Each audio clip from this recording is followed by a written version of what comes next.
Kali ini kita bakal lihat detail dan artikulasi dari figur Bumblebee ini. Seberapa susah cara buat berubahin dia ke mode mobilnya, apa aksesoris yang kita dapat, dan kenapa kakinya kopong begini woi. Yang penasaran, tonton sampai habis. Let's go. Pack it up, pack it in, let me begin. I came to win, battle me, that's a sin. I came to roll out, I came to roll out. Transform your ass and jump around. Jump, jump, jump, jump. Jump up to roll out.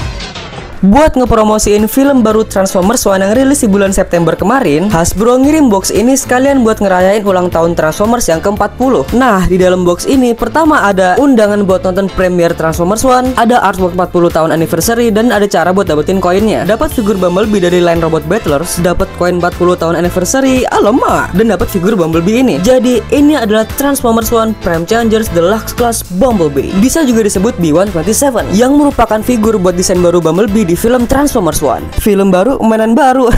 Dan sebelum kita lihat lebih detail figurnya, ayo kita lihat tampilan depan dari boxnya. Di sini kita bisa langsung lihat figur Bumblebee-nya yang dadanya itu kebuka dan bisa kita lihat ada bulatan yang namanya adalah T-Cock. Kita juga bisa lihat mode alternatifnya dan juga logo filmnya. Terus ada nama karakternya Bumblebee atau B127. Dan saya suka banget sama latar belakang kotanya ini yang kelihatan megah banget coy. Di samping boxnya kita bisa lihat ada 3D render Bumblebee, yang di atasnya ada logo Autobot ala-ala Transformers One gitu. Terus di bawah mode robotnya kita bisa lihat ada mode alternatifnya Bumblebee ini, ditambah dengan nama lini figurnya yaitu Prime Challengers. Di samping sebelahnya ada artwork yang gua sama sekali nggak suka.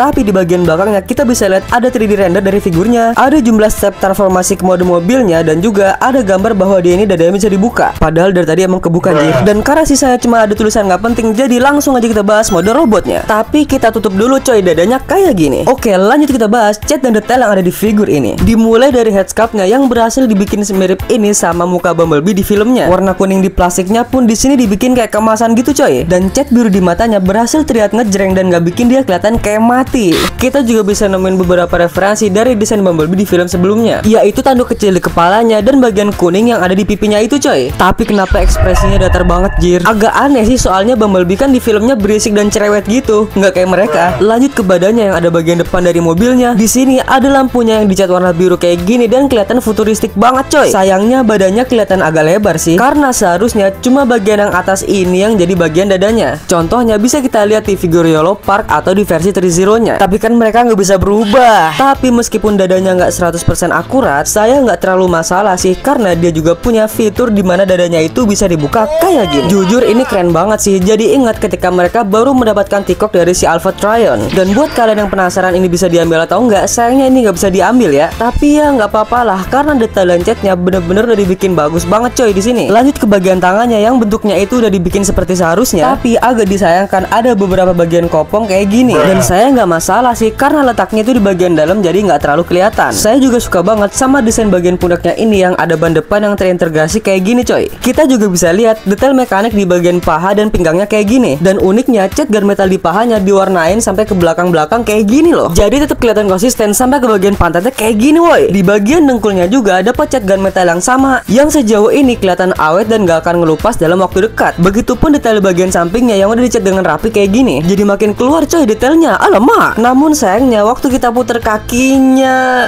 gila, ini mah kopong brutal. Jujur ini adalah kopong paling gede di mainan Transformers yang pernah gue punya. Lihat tuh, bener-bener kosong banget, kayak saldo AdSense. Please subscribe. Kita move on aja ke bagian telapak kakinya kayak gini yang lebar banget. Jir, ini lebar banget coy, yang bisa ngebantu dia buat berdiri tanpa masalah. Dan lihatlah betapa rapi bagian belakang dari figur ini coy. Bener-bener kelihatan kohesif tanpa ada kibel yang mengganggu. Tapi sayangnya di sini punggungnya nggak terlalu akurat sih, karena seharusnya cuma bagian ini yang jadi punggungnya gitu coy. Tapi ini nggak kelihatan buruk sih, mungkin ceritanya dia lagi pakai jetpack gitu. Kita juga bisa lihat detail cat warna merah di sini yang bakal jadi lampu belakang waktu dia jadi mobil. Bagian belakangnya gitu doang sih, karena emang nggak banyak yang bisa dibahas. Jadi mending kita bahas aksesorisnya. Di sini kita dapat pedangnya Bumblebee yang udah dicat warna biru kayak gini, dan birunya ini kelihatan bagus banget coy, karena dia kayak metalik gitu. Dan pedangnya ini cuma bisa kita pasang di tangan kanannya begini, jadi seolah-olah tangannya beneran keluar pedang gitu coy. Selanjutnya kita juga dapat stinger blasternya Bumblebee yang udah dicat warna gunmetal dengan cukup bagus kayak gini, dan bisa kalian tinggal colok aja ke tangannya buat bikin Bumblebee ini jadi Badatron. Kalian juga bisa nyatuin pedang dan tembakannya kayak gini kalau kalian mau. Tetap movie akurat, soalnya di filmnya dia pernah ngelakuin itu juga. Atau kalau lagi nggak dipakai, kalian bisa taruh di punggungnya. Tapi aksesorisnya itu bener-bener nggak ada gunanya kalau dia nggak punya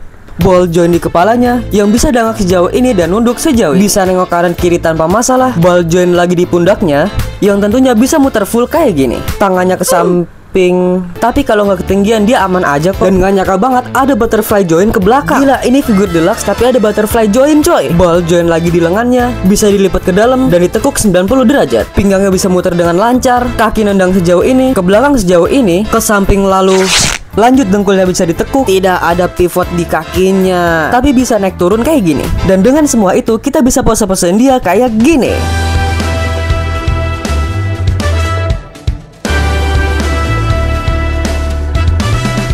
Lanjut kita lihat perbandingan ukurannya. SS74 Bumblebee, SS100 Bumblebee, Studio Series Ratchet, Studio Series 38 Optimus Prime, HFTD Optimus Prime, Deluxe Class Mirage dari Rise of the Beast, Studio Series Elita One versi Byverse, dan Studio Series Optimus Prime dari film Transformers One. Subscribe kalau mau lihat reviewnya. Kekurangan terbesar di mode robotnya ini menurutku ada di kakinya yang kopong banget itu sih. Tapi akhirnya saya bisa cukup terima soalnya itu emang dibutuhin buat bikin dia bisa transform. Silahkan nikmati proses transformasinya yang gampang banget ini woi.